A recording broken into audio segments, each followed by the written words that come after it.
Vamos para a nossa aula de hoje, então.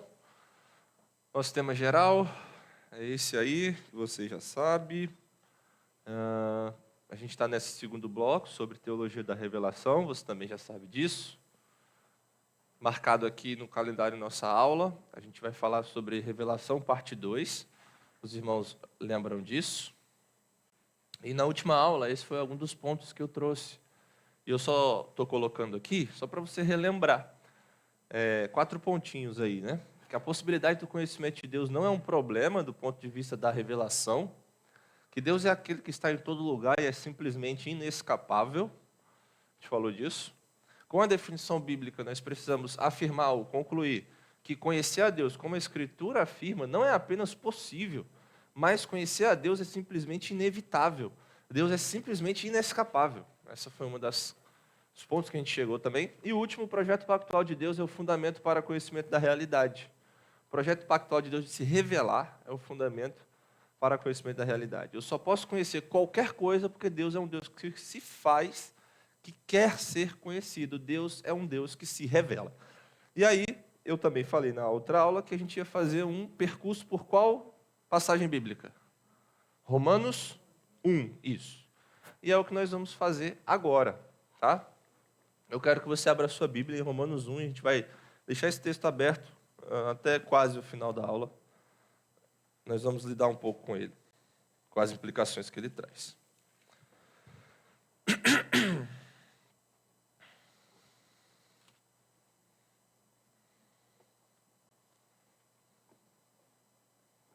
Romanos 1, 18. É o nosso texto. 18 a 23. Romanos 1, 18 a 23. O que eu vou fazer aqui a partir de agora? Eu vou já jogar os slides e ele vai estar todo pronto aqui. E aí você tem que só dar uma olhadinha rápida e depois você olha para mim. Tá? É porque se eu for ficar passando cada um, eu vou me desconcentrar e eu preciso olhar aqui algumas coisas importantes no texto. Tá? Esse vai ser o nosso exercício. Romanos 1, 18 a 23 é a nossa passagem. A gente vai tirar algumas implicações, destrechar um pouco desse texto. E o que a gente está querendo ver aqui? A gente está querendo ver que a Bíblia afirma, né, o conhecimento de Deus por todas as pessoas, universalmente falando. A gente estudou semana passada revelação geral. É uma revelação que Deus faz a todas as pessoas. Deus dá a todas as pessoas. Essa revelação, ela é de Deus, ela é real, mas ela não é para a salvação. Ela é para a instrução do ser humano, que existe um Deus criador, e que Ele é Senhor sobre todas as coisas. Mas essa revelação não fala a respeito do plano de salvação, por exemplo. Aí você precisa da revelação especial das Escrituras, que é a nossa próxima aula. Mas hoje a gente está querendo ver mais implicações sobre a doutrina da revelação geral. E a gente vai olhar esse texto, que é um texto bem importante, e vai afirmar essa realidade do conhecimento de Deus por todas as pessoas, universalmente falando. Vamos ver que tipo de conhecimento é esse, até onde ele vai e o que a gente faz com ele. Beleza? Romanos 1, 18 a 23. A ira de Deus se revela do céu contra toda a impiedade e injustiça dos seres humanos que, por meio da injustiça, suprimem a verdade. Pois o que se pode conhecer a respeito de Deus é manifesto entre eles, porque Deus lhes manifestou. Porque os atributos invisíveis de Deus, isto é, o seu eterno poder e a sua divindade, claramente se reconhecem desde a criação do mundo, sendo percebidos por meio das coisas que Deus fez. Por isso, os seres humanos são indesculpáveis.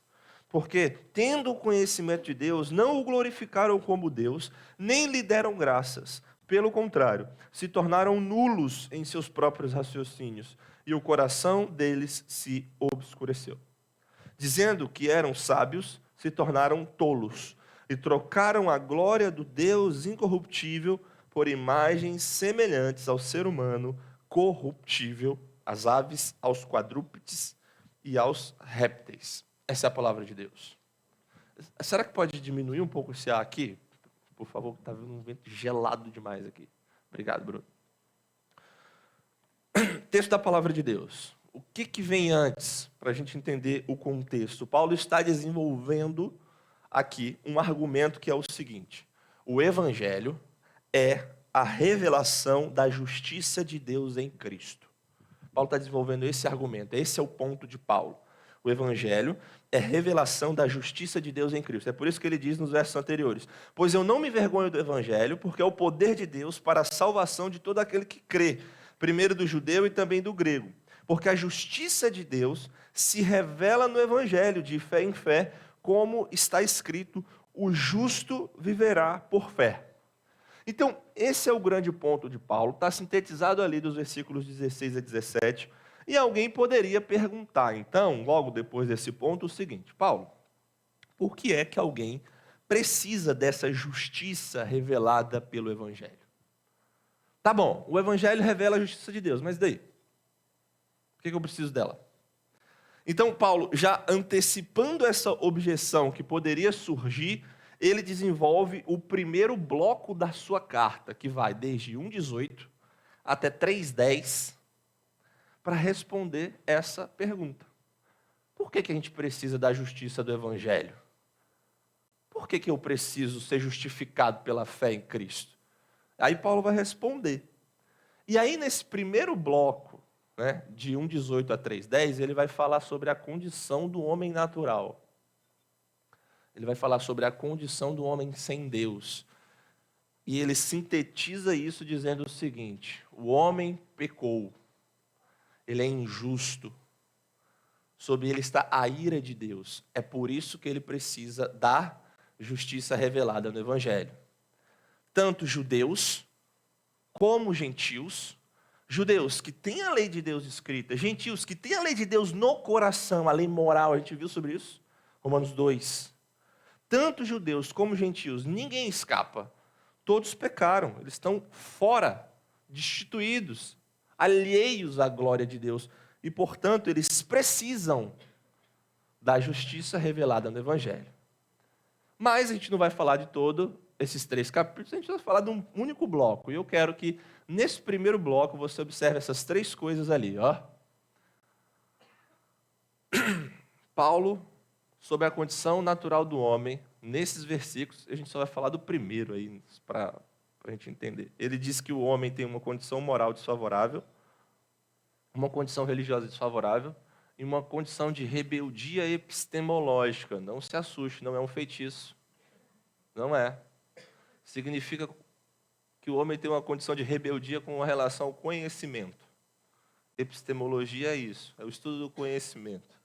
A doutrina que estuda mais a questão do conhecimento, que não é como nós podemos conhecer. Então, Paulo vai dizer essas 3 coisas. Eu quero que você olhe de novo o verso 18. Olha aí, verso 18. A ira de Deus se revela do céu contra toda impiedade e injustiça dos seres humanos. Paulo diz que a ira de Deus se revela contra a impiedade. Isso quer dizer que o homem ele está em uma condição religiosa desfavorável e ele precisa de algo que o restaure. Paulo também diz que ele tem uma perversão, ele é injusto. E isso demonstra essa condição moral também deplorável. E por fim, Paulo diz também que a ira de Deus se revela do céu contra toda a impiedade e injustiça dos seres humanos que, por meio da sua injustiça, fazem o quê? Suprimem a verdade. Ou em outras traduções, detêm a verdade pela injustiça. E essa é uma expressão chave aqui. Essa expressão de suprimir significa sufocar, reprimir, bloquear, refrear. O significado da expressão é acabar com algo que já está presente. Então, segundo o texto bíblico, Deus revela sua ira contra os seres humanos porque eles pegam a injustiça deles, do coração deles, e sufocam a verdade. Estrangulam a verdade, matam a verdade. E isso demonstra nessas 3 coisas que a gente viu ali. O uso dessa palavra, como eu disse, ela é chave, é muito importante, e evidencia o nosso ponto de que Deus ele se mostra aos seres humanos através da sua criação, através das obras criadas. A gente vai ver mais disso, mas a gente já pode inferir esse ponto aqui. O problema é que os seres humanos, por conta da injustiça do seu coração, fazem o quê? Sufocam isso. Eles sufocam. E aqui já tem uma implicação para nós, que eu coloquei ali como ignorância e rebeldia. Normalmente, nós costumamos a pensar que o principal problema do incrédulo é a ignorância. A gente olha para o incrédulo, a gente olha para aquele que não teme a Deus e a gente pensa assim, ele não conhece. Se ele conhecesse, ele precisa ser informado.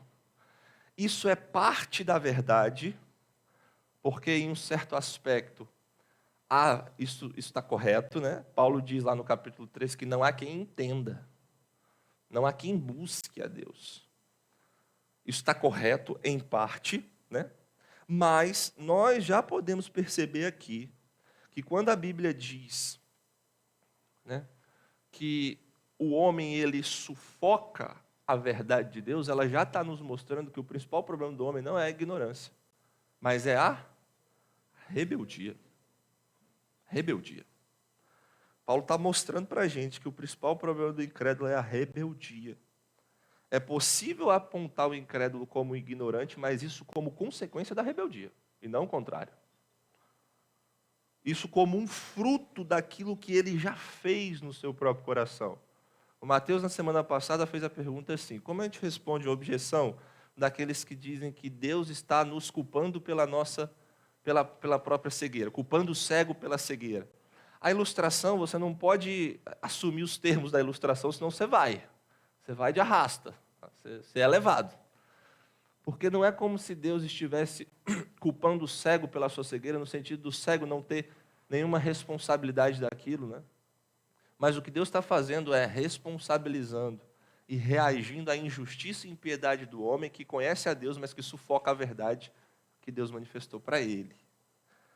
Então, essa passagem aqui, por exemplo, não descreve o incrédulo como alguém que não conhece a verdade. Descreve o incrédulo como alguém que sufoca a verdade, por conta da rebeldia do seu coração. Aí você vai falar assim, poxa, mas isso causa um pouco de estranheza, né? E aí Paulo, já antecipando essa objeção, essa nossa dúvida, ele vai fazer algumas afirmações a partir de então. E a explicação que ele traz nos próximos versículos também nos ajudará a entender melhor isso. A ira de Deus se revela contra a injustiça dos homens que sufocam a verdade. Sufocam a verdade. Como que a gente pode avançar e ver um pouco mais? Olha o verso 19 e o verso 20 aí. Eu já vou colocar aqui, esse slide. Pois o que se pode conhecer a respeito de Deus, olha só, é manifesto entre eles, porque Deus lhes manifestou. Porque os atributos invisíveis de Deus, isto é, o seu eterno poder e a sua divindade, claramente se reconhecem desde a criação do mundo, sendo percebidos por meio das coisas que Deus fez. Por isso, os seres humanos são indesculpáveis. Esses dois versos nos ensinam aquele ponto 1 ali, ó. Existe um conhecimento de Deus disponível a todas as pessoas. Deu para entender? Existe um conhecimento de Deus disponível a todas as pessoas. O texto diz assim, pois o que se pode conhecer a respeito de Deus é manifesto entre eles. Por quê? Porque Deus lhe manifestou. Então, o que Romanos 1 está fazendo aqui para a gente desde o início é nos mostrando que Deus é o sujeito do conhecimento por excelência e não o homem. Aí você fala assim, nossa, pastor Jonas, isso é tão básico, né? É. O problema é que não existe nenhuma epistemologia no mundo que fale isso. Só a Bíblia. É só básico desse jeito só. Não existe nenhuma doutrina do conhecimento, nenhuma filosofia do conhecimento que afirma que Deus é o sujeito do conhecimento por excelência, só a Escritura. Isso significa que todo sistema de pensamento criado pelo homem se embasa na premissa de que o conhecimento vem de uma fonte que não é Deus. E o que Paulo está dizendo aqui em Romanos 1, 19 e 20, é que o conhecimento verdadeiro, ele brota do Senhor. E o Senhor dá esse conhecimento, manifesta esse conhecimento ao homem, e é só por isso que o homem pode conhecer alguma coisa. O homem só pode conhecer alguma coisa da realidade, da criação, dele mesmo, porque Deus deu a ele. Porque Deus manifestou. É isso que Paulo está dizendo aqui para a gente. Então existe um conhecimento real, verdadeiro, que está disponível a todas as pessoas, isso vem de Deus, Deus dá ao homem. E aí a gente já tem uma outra implicação importante. Conhecimento como dádiva e não como conquista, é o que Paulo está ensinando aqui. Para Paulo, todo conhecimento que o homem possa ter é um presente, é graça, e não conquista. Logo, é muito contraditório o crente que se orgulha por conhecer alguma coisa. 1 Coríntios 4:7, o que você tem que você não recebeu? O que você alcançou que não foi te dado? É o que Paulo está dizendo ali, agora lá em 1 Coríntios 4. Então, conhecer alguma coisa e se vangloriar é uma contradição de termos. Por quê? Porque é Deus quem dá. É de Deus quem brota a verdade. É de Deus quem brota o conhecer alguma coisa. Então, a gente não pode trabalhar isso como uma conquista. E o que o pensamento autônomo, a razão autônoma, a suficiência autônoma do homem, sendo redundante, né, nos mostra? Que o conhecimento é uma conquista. Que eu vou lá e alcanço. Que eu estudo muito e eu alcanço. Que eu ralo muito, que eu trabalho, e então eu posso conhecer.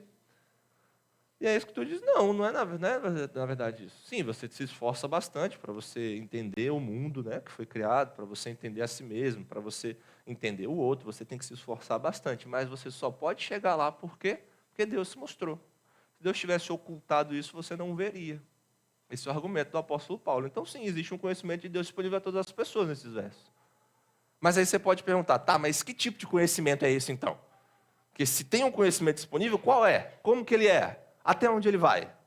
Aí Paulo, já sabendo que você ia fazer essa pergunta, porque você vem para a EBD, né? Você estuda aqui, ele já te adiantou também, é o nosso próximo slide. Deixa eu logo colocar tudo para não ficar passando. Onde esse conhecimento está disponível? Como que ele é? Romanos 1:20, lê de novo, vamos lá.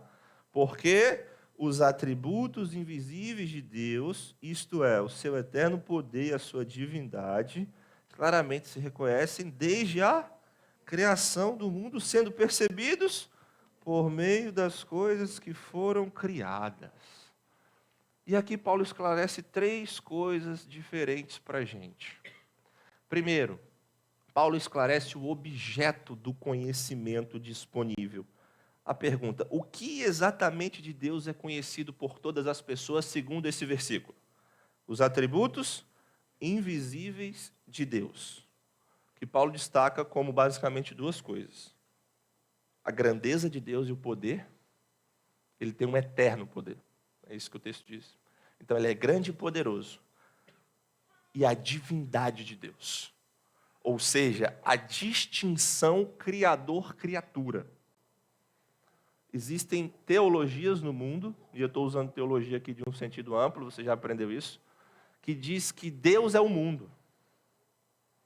Que diz que o mundo e Deus é a mesma coisa. Que a criação e Deus está misturada. Aqui já, de cara, a gente vê que não é verdade. Pelas obras que Deus fez, nós entendemos que existe uma criação e existe um Criador. É isso que Paulo está dizendo. Ele é distinto, ele é diferente das obras das suas mãos. E ele tem um eterno poder. Ele é grande e poderoso. É isso que Paulo diz. Então, o que está disponível para conhecer para todas as pessoas? Isso, a grandeza e o poder de Deus e a sua divindade. Então, olhando para a realidade, é possível ver a existência de um Deus que é grande e a existência de um Deus que é distinto das coisas criadas que nós estamos envolvidos. Segundo, ele também esclarece o tipo de conhecimento. O tipo de conhecimento. Você percebeu aí o tipo de conhecimento? Olha aí para o seu texto. Os atributos invisíveis de Deus, o seu eterno poder, a sua divindade, claramente se reconhecem, desde a criação do mundo, sendo o quê? Percebidos. Então, parece que Paulo está nos mostrando aqui que não é um conhecimento propositivo, do tipo que vem como uma definição para você. Sabe? Igual você fez a definição de teologia saudável na vida da igreja aqui no início. Vem escritozinho assim, aí você pode ler. Mas parece que é um conhecimento intuitivo, ele é percebido. O coração está exposto àquilo que Deus fez e ele meio que sente. É um conhecimento intuitivo, é o que Paulo está dizendo. São percebidos por meio das coisas que Deus fez, por meio das coisas criadas. É uma percepção das pessoas de que existe um Deus e que esse Deus é distinto da realidade. Terceiro e último, ele esclarece também algo sobre o mediador do conhecimento. Para Paulo, quem é que media esse conhecimento? Quem é o instrumento que traz esse conhecimento e coloca na cara das pessoas? O que é? Está no slide. Muito bom, Fábio. Muito bom, criação. A criação. Ele diz assim, as coisas são percebidas porque Deus fez, porque Deus criou. Onde é que o poder, onde é que a grandeza, onde é que a distinção de Deus fica evidente para as pessoas? Por meio da criação. Salmo 19 diz o quê no versículo 1? Os céus, vocês sabem esse versículo, tenho certeza. Os céus proclamam a glória de Deus e o firmamento anuncia. Proclama e anuncia. Eles não falam, mas o texto diz que eles proclamam e anunciam. Como? Porque eles estampam, eles manifestam. E eles manifestam a glória de Deus. O que esses textos e essas implicações estão nos mostrando, então, é aquele último ponto do slide ali, que é impossível viver no mundo de Deus sem se esbarrar constantemente com Ele. Deus é inevitável, inescapável. Não é o Thanos que é inevitável, né? Falei isso semana passada. É Deus. Não tem como você viver no mundo de Deus e você não esbarrar com Ele. E você não está diante dEle a todo momento. Ele vai se colocar na sua frente a toda hora. O problema não é essa revelação de Deus geral aos homens. O problema é o quê? Como você reage a ela, a rebeldia do coração, exatamente isso. Se o homem não considerar a revelação de Deus na criação não, porque o homem também é criação, deixa eu me expressar melhor. Se o homem de Deus não considerar a revelação que está fora dele, pelas coisas criadas que estão fora dele, ele ainda precisa lidar com a revelação que Deus faz, que está dentro dele. Como a gente viu, a norma da lei que é gravada no coração. Isso também faz parte da revelação geral. O ser imagem de Deus faz parte da revelação geral. É o que a gente falou na semana passada dos sensus divinitatis, ou senso de divindade, a semente da religião, que Deus coloca no coração do homem, o desejo pela eternidade, de modo que o homem não consegue descobrir as coisas que foram criadas sem referência a Deus. Aí você vai falar assim, não, pastor Jonatas, mas eu conheço vários incrédulos, várias pessoas que não amam a Cristo, que têm um bom entendimento da realidade. Não, eu não estou negando isso aqui, irmãos, e Paulo também não está. Quanto que é 2 mais 2? 4, né? Ou 2 mais 2 é 5? Só se você leu 1984 e foi torturado lá e o cara botou 2 mais 2 é 5 na sua frente e em um momento você começa a assumir isso. Então, vamos lá, quanto que é 2 mais 2? Não é 4? A realidade é lógica, não é? Ela é lógica, matemática, 2 mais 2 são 4. Você é crente, não é? Você acha que o incrédulo consegue entender isso? Sim ou não? Sim, né? Você acha que se eu soltar esse negócio aqui agora, ele cai ou ele vai ficar flutuando aqui? Você acha que um não crente consegue descobrir isso? Aí você fala, mas o não crente consegue descobrir as coisas. A questão é que o crente vai olhar para a realidade, vai olhar para as coisas que foram criadas, e ele vai entender que o propósito das coisas criadas é para mostrar a glória, a beleza, a ordem, o poder, a justiça de Deus, e ele se curva em adoração. O não crente, ele bebe da beleza do mundo, ele bebe da ordem do mundo, que não é causa, é ordem. Ele bebe do ajuste perfeito do mundo, e no final das contas ele não dá glória a Deus.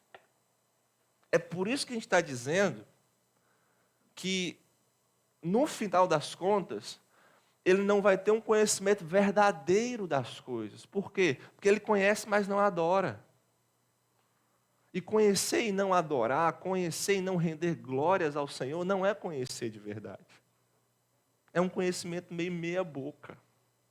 Mas isso não significa, isso aqui é essencial, mas isso não significa que o problema está na revelação de Deus, entende? Não é que Deus se deu a revelar de forma mais ou menos. O problema está no coração do homem. Na rebeldia, ele não quer. E porque ele não quer, ele sufoca. E porque ele sufoca, ele não vê. Então ele não consegue chegar lá. É isso que Paulo está dizendo para a gente. Olha só o que Calvino falou sobre... Calvino meio Simpsons aí, né? Mas eu achei legal essa foto. Olha o que Calvino diz. Está fora de discussão que é inerente à mente humana, certamente por instinto natural. Olha como ele diz, instinto tem a ver com intuição. Algum sentimento da divindade. A fim de que ninguém recorra ao pretexto da ignorância, Deus incutiu em todos uma certa compreensão de sua deidade, de sua divindade, da qual, renovando com frequência a memória, através da revelação geral, instila de tempos em tempos novas gotas, para que, quando todos, sem exceção, entenderem que há um Deus e são sua obra, sejam condenados por seu próprio testemunho, por não cultuarem e não consagrarem a própria vida à vontade dele. Isso é o que Calvino diz sobre o senso de divindade, algo que nós falamos na semana passada e estamos desenvolvendo um pouco mais aqui. A semente da religião também, a lei moral do coração, tudo isso. É por isso que eu disse essa frase aqui, irmãos, esse último slide aqui, ó, esse último ponto aqui do slide. No final das contas, Deus é inescapável, não tem como fugir dele. Porque se o homem vai para fora, ele vai ver Deus. Se o homem vai para dentro, ele vai ver Deus. Não tem como. Aí tem aquela frase muito boa do pastor Maurício. Qual que é o único lugar que a gente pode fugir de Deus? É nele mesmo. No final das contas, não tem como. Você só pode escapar dele nele mesmo. Aí pronto, aí você descansa. Aí seu coração encontra satisfação. Não, o inferno. O inferno. Resposta errada. O inferno é o inferno, porque a justiça e a ira de Deus está lá presente. Não, você não vai escapar de Deus lá, não. Aí as pessoas às vezes têm esse jeito de pensar, né? Ah, não, eu vou para o inferno, que aí eu estou livre dos crentes, estou livre de Deus. Dos crentes sim, né? Você está livre. Esperamos, né? Mas de Deus não. Então, é isso. Tem mais? Tem. Tem mais. Através do versículo 21, Paulo explica também outra coisa para a gente. Olha o versículo 21 aí. Porque tendo o conhecimento de Deus, isso aqui é muito importante. Eu fiz uma pergunta na semana passada, que era: o ímpio, o não crente, conhece a Deus? Aí teve um tanto de discussão, não foi? Lembram disso?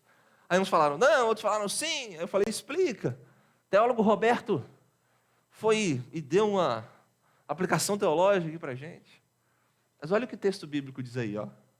Porque, tendo conhecimento de Deus, não o glorificaram como Deus, nem lhe deram graças. Pelo contrário, se tornaram nulos em seus próprios raciocínios. E o coração insensato deles se obscureceu. Verdade número 2. O conhecimento de Deus não apenas existe e está disponível, mas ele também é realmente experimentado por todas as pessoas. Polêmico? Sim ou não? É a Bíblia, velho. Briga com ela. Posso fazer nada, velho. Não é que o incrédulo ele tem chance de, mas segundo esse texto, o incrédulo ele tem algum conhecimento de Deus. Aí agora a gente tem que resolver algumas implicações, né? Existem afirmações bíblicas que dizem que o incrédulo não conhece a Deus. É verdade ou não é? Lá em 1 João capítulo 4, por exemplo, diz assim, aquele que não ama não conhece a Deus, porque Deus é amor. Aquele que não tem os mandamentos de Deus e não segue, não ama a Deus. Não tem texto assim? E por que Romanos está dizendo isso aqui? Aí é agora a hora da nossa teologia. Nós precisamos harmonizar. E a solução está no sentido do termo conhece. Não é que a Bíblia está se contradizendo aqui. Mas quando a Bíblia diz que o incrédulo ele conhece a Deus, ela se refere à relação necessária entre criatura e criador. Ela se refere a essa revelação geral de Deus na criação, na providência, dentro do ser humano, na imagem de Deus. Então, a partir dessa relação, da sua criação, de quem o homem é, de ser sustentado de Deus, em algum nível o ser humano é sim informado por Deus. Por exemplo, pelos atributos invisíveis que ele pode ver. A gente acabou de ler isso. E quando a Bíblia se refere ao incrédulo como alguém que não conhece a Deus, está querendo dizer que o ser humano responde a essa relação com o seu Criador em rebeldia. Então ele não consegue alcançar o suprassumo daquilo que foi dado para ele e, portanto, ele não conhece a Deus de fato. É o que eu dei o exemplo aqui anteriormente. Então essas duas coisas podem ser verdade a partir da perspectiva de que você está trabalhando. Por isso que a gente tem que saber trabalhar bem as duas coisas. E o ponto aqui, para nós, na nossa aula de hoje, a gente não pode tratar alguém que é incrédulo como se ele fosse um ignorante, simplesmente. Como se ele fosse um neutro, tábula rasa, sabe? Como se, tipo assim, nossa, ele não sabe nada. Meu Deus, vou partir do ponto zero com ele, porque a Bíblia não faz isso. Paulo, quando estava lá no Areópago, e ele teve o coração remexido, esquentado pela idolatria daquelas pessoas, ele virou e falou assim, eu vou falar do Deus desconhecido, e ele começa falando sobre Deus, ele fala sobre a revelação geral de Deus, ele fala que o homem foi criado por Deus, ele fala que Deus é Senhor, e no final ele está chamando eles ao arrependimento. Por que Paulo está chamando eles ao arrependimento? Porque eles se rebelaram contra o Senhor. Aí, muitas vezes, na nossa evangelização, a gente tem medo de chamar as pessoas ao arrependimento. Como se as pessoas estivessem de uma tábula rasa, não soubessem nada, como se a relação delas com Deus fosse neutra. Não é, a Bíblia não diz que é. A Bíblia diz que eles conhecem algo de Deus. E o que eles fizeram? Eles não quiseram adorar. Na verdade, eles foram para a criatura ao invés do Criador. Isso muda o nosso evangelho, muda a nossa apologética. Entendeu? Vocês entenderam essa implicação aqui, do incrédulo conhecer e não conhecer a Deus? Entenderam essa dinâmica? Então vamos para o último ponto aqui. Através dos últimos textos, 21 a 23, Paulo também nos vai mostrar uma terceira e última coisa. Olha aí. Porque tendo conhecimento de Deus, 21, não glorificaram como Deus, nem lhe deram graças, pelo contrário, se tornaram nulos em seus próprios raciocínios, e o coração insensato deles se obscureceu. Dizendo que eram sábios, se tornaram tolos. E eles fizeram o quê? Trocaram. É ativo aqui. Trocar. É ativo, verbo ativo. Trocaram a glória de Deus, do Deus incorruptível, por imagens semelhantes ao ser humano corruptível. Às aves, aos quadrúpedes e aos répteis. Répteis.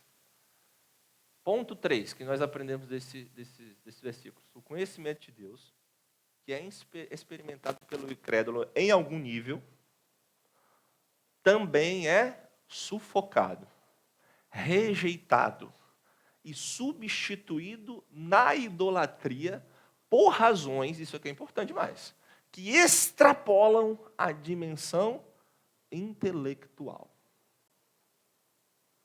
Implicações.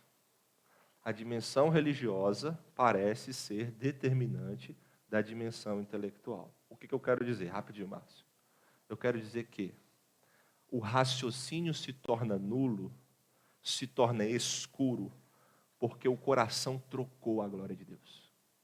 E não o contrário. Fala, Márcio. Sim. Mesmo sem ele saber. Sim, mesmo sem ele saber. O impulso de adoração, sim. Quando ele troca, ele percebe que existe um Deus, mas ele não quer esse Deus. Então ele cria o dele. Sim. É uma constatação. Isso, exatamente isso. Isso aí. O que eu estou querendo mostrar aqui para os irmãos é que a dimensão religiosa parece ser determinante da dimensão intelectual. Agora, qual que é o ponto para os crentes aqui, para nós? É que às vezes a gente acha que o problema das pessoas é intelectual. A gente acha que o problema das filosofias que se opõem ao cristianismo é intelectual. A gente acha que o marxismo é um problema intelectual. A gente acha que a terapêutica moderna é um problema intelectual. A gente acha que, sei lá, qualquer outra aí, o naturalismo é um problema intelectual. E a Bíblia está nos dizendo que o problema não é intelectual. Que o problema é religioso. É um problema de adoração. E então a esfera intelectual é atingida. O raciocínio se torna obscuro. Por que o raciocínio se torna obscuro? Porque o coração já foi. E por que o coração já foi? Porque eles não quiseram. Que eles não quiseram. Esse é o ponto bíblico. O problema, então, central é moral e religioso. O que Paulo está dizendo aqui para a gente é que o ímpio ele conhece a verdade, mas ele elabora teorias mirabolantes para escapar da verdade. Uma verdade que ele conhece, mas ele não quer. Ele odeia isso. Por isso que eu estou dizendo que o problema é espiritual. É religioso em primeira instância. Não, irmãos, eu não estou dizendo que a gente não tem que ter um argumento lógico racional, que a gente não pode utilizar isso ao nosso favor. É claro que a gente pode. Inclusive, utilizar a razão como serva da Escritura é uma bênção que o Senhor nos dá. É claro que a gente tem que ser lógico, que a gente tem que ser coerente, que a gente tem que ter um argumento racional, isso é óbvio. O que eu estou dizendo aqui é que não é meramente isso que vai convencer as pessoas. Por quê? Porque o coração delas está em oposição a Deus. Eu só estou aplicando o que a gente está estudando. Se eu sou referente e eu preciso estar contra ou a favor, se o meu coração está contra, não adianta simplesmente eu ter evidências lógico-racionais. O que eu preciso ter para mudar essa posição do meu coração? Só tem uma coisa. Novo nascimento. Boa, Moisés.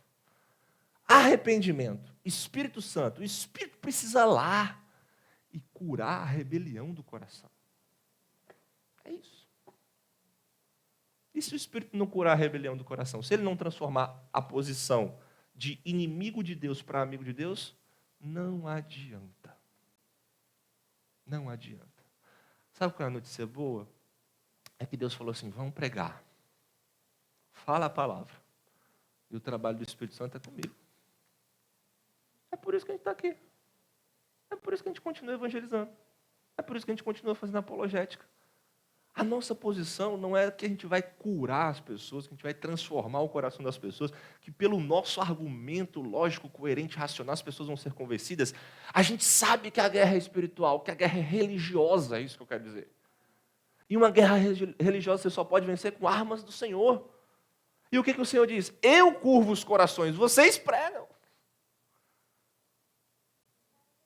Enquanto a gente está pregando, a gente está fazendo, a gente está evangelizando, a gente está defendendo a fé, a gente também está orando, Senhor, trabalha e salva. É isso. No final das contas, a gente vai entender que o homem atual, ele é intelectualmente rebelde, segundo o apóstolo Paulo. Mas ele conhece algo da verdade. E o nosso clamor a ele é qual, então? É aquele ali que eu coloquei, ó. Nós estamos argumentando para as pessoas como no filho pródigo, para que elas voltem para casa. Volta. Volta para o Senhor. É por isso que arrependimento é mudar de direção. Você está vendo num rumo, você vai para outro. O rumo do Senhor agora, o rumo da verdade de Deus. Esse último ponto que eu coloquei aqui vai ficar mais claro com essa frase desse rapazinho aqui, chamado William Edgar. Ele é professor lá do seminário de Westminster, dos Estados Unidos. A área dele é apologética. Ele diz assim: quando tentamos argumentar em favor da fé cristã com os incrédulos, não estamos falando com aqueles a quem a existência de Deus seja estranha ou exótica. Entenda isso aqui. Não estamos falando com aqueles a quem a existência de Deus seja estranha ou exótica. Quando nos aproximamos das pessoas com as reivindicações da verdade, estamos apelando para aquilo que elas conhecem, mas negam. Estamos pedindo que elas sejam como o filho pródigo e venham ao bom senso. Um livro chamado Razões do Coração, que não tem mais em português, está esgotado. Eu só tenho fragmentos, eu não tenho nem o livro todo. Se alguém um dia achar esse livro, compra para mim, por favor, me dá. É isso. Conclusão da aula até aqui. O conhecimento de Deus é real para todas as pessoas, embora a experiência desse conhecimento conduza seres humanos distintos a reações distintas. É o que a gente está falando. Você pode ter uma reação de rebeldia ou de adoração. A reação natural do homem é suprimir, é bloquear e elaborar alternativas idólatras e confiar nelas para não abrir mão da sua autonomia. É só quando o Espírito Santo trabalha no coração do homem que ele se curva e recebe a vida nova, salvação, pelo conhecimento verdadeiro de Deus, poderia colocar ali entre colchetes, e continua querendo conhecer mais e mais e se relacionar com Ele. E aí eu coloquei ali a importância do testemunho interno do Espírito. A teologia reformada, que eu penso ser a teologia bíblica, né? A teologia que articula com a verdade bíblica de forma coerente, robusta, ela sempre enfatizou o testemunho interno do Espírito. A gente sempre enfatizou a obra do Espírito. Não é porque a gente está falando todas essas coisas aqui que você vai sair daqui e falar assim: agora eu entendi como o incrédulo age. Agora eu vou chegar lá no trabalho e falar: você tem conhecimento de Deus e você não adora a Deus. E aí você vai brigar com a pessoa, não é isso. Não é isso. Você precisa ser mais sábio na sua apologética. Mas uma das coisas que a teologia reformada sempre afirmou foi o testemunho interno do Espírito. Se o Espírito não brilhar no coração da pessoa, não tem jeito. Por quê? Porque a rebeldia é final. Ela é cabal. A verdade bate e volta, mas o Senhor pode fazer brilhar a sua palavra no coração. Olha o tanto de gente que Deus trabalhou aqui. Você não estava em uma condição diferente da que nós acabamos de falar. E às vezes o crente esquece disso. Ele acha que a salvação do outro é muito difícil. Por quê? Porque ele não se lembra da condição dele mesmo. Porque se ele se lembra da condição dele, ele vai ver que a salvação é sempre um milagre, seja sua, seja do outro, e nós podemos continuar avançando para a glória de Deus. Implicações no próximo slide com a pergunta da Amanda antes da gente ir. É pergunta ou comentário? Então vai lá, Amanda.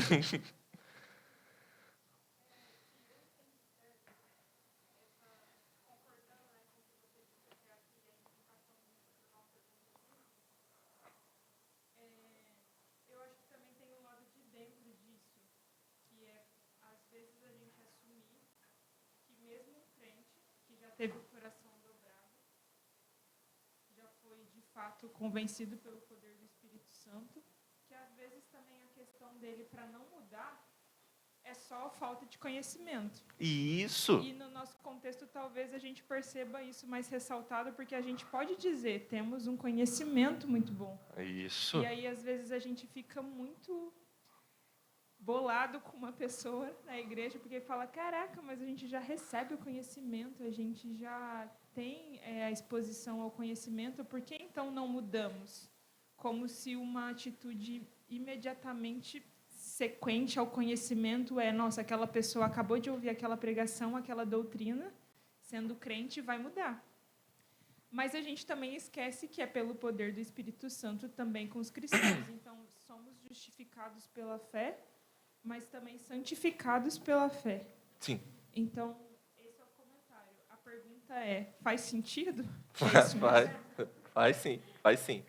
A diferença aqui, Amanda, é que, no caso do crente, a zona de batalha já foi pacificada. Ele já foi trazido da rebeldia dele.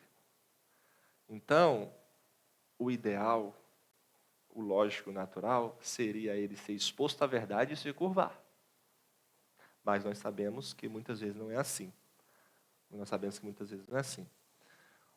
O ponto, então, da exposição à doutrina e à verdade não é necessariamente que nós estamos negando isso. Estou negando que existe um poder de Deus que transforma o coração e que deve levar ao conhecimento. Porque eu acho que só a instrução intelectual, racional, seria suficiente. O ponto não é esse. O ponto é, na vida do crente, o seu coração foi transformado. Eu vou colocar a verdade diante do seu coração. Você tem que abraçar ela. Por quê? Porque você não é mais rebelde. Você agora é amigo de Deus.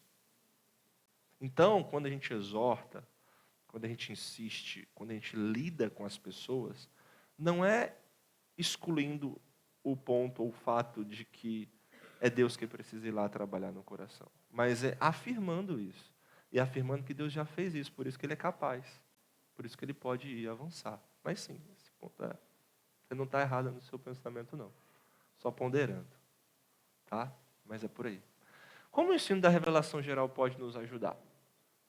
Não vai dar tempo de fazer todas as implicações, mas eu vou fazer só essa aqui. Com relação ao conhecimento da realidade, o ensino da revelação pode nos ajudar. Quando eu falo conhecimento da realidade, irmãos, eu estou dizendo tudo o que foi criado, inclusive você. Tá? Você faz parte daqui. Quando a gente fala assim, conhecimento da realidade é você também, você é a realidade. Deus te criou, te fez. Então, quando a gente olha para a revelação geral de Deus, esse ensino que a gente acabou de ver, a gente vê que conhecer a realidade é possível. Conhecer a realidade é possível. Por que conhecer a realidade é possível? A realidade criada possui uma natureza essencialmente revelacional. A revelação é a finalidade, o propósito, a destinação da própria realidade criada. O que eu quero dizer com isso? Próxima frase. O mundo não revela a Deus porque é bonito. O mundo é bonito porque foi criado para revelar Deus. O homem, com as suas maravilhas, não revela Deus sendo maravilhoso. Na verdade, ele foi feito com capacidades maravilhosas porque ele já revela Deus.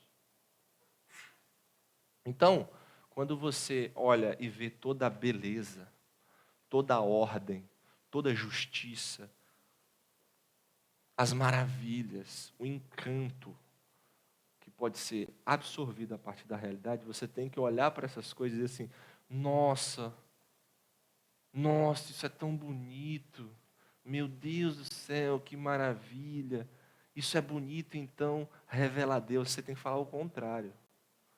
É maravilhoso, é extraordinário, é grandioso, porque foi criado para mostrar Deus. Isso significa dizer aquilo que está lá no segundo ponto. A realidade é revelacional. Tudo que foi criado revela de alguma forma os traços do seu Criador. Por isso que a gente pode dizer que a gente conhece alguma coisa, a gente pode conhecer beleza, a gente pode saber o que é ordem, a gente pode saber o que é justiça. Porque isso foi criado para mostrar um Deus que é belo, que é justo, que é ordenado. Entendeu? Por que conhecer é possível, então? O crente responderia. Porque Deus deseja ser conhecido e Ele se dá a conhecer. Por que o mundo é bonito? O que você responderia? Porque Deus é bonito, Ele quer ser conhecido e Ele se dá a conhecer. Por que o mundo é ordeiro? Como você responderia? Porque Deus é ordeiro. Que Ele se dá a conhecer. Que Ele deseja ser conhecido em sua ordem, em sua beleza, em sua justiça, em suas maravilhas. É por isso que a realidade está aí, né? É por isso que o ser humano consegue fazer coisas incríveis, mesmo em pecado. Mesmo em rebelião, ele ainda consegue demonstrar muito disso. Por que ele consegue demonstrar muito disso? Porque ele é extraordinário. Não, porque Deus é extraordinário. E ele foi criado com o propósito de mostrar Deus, de revelar Deus, né? Aí você faria a pergunta central, porque você é muito teológico.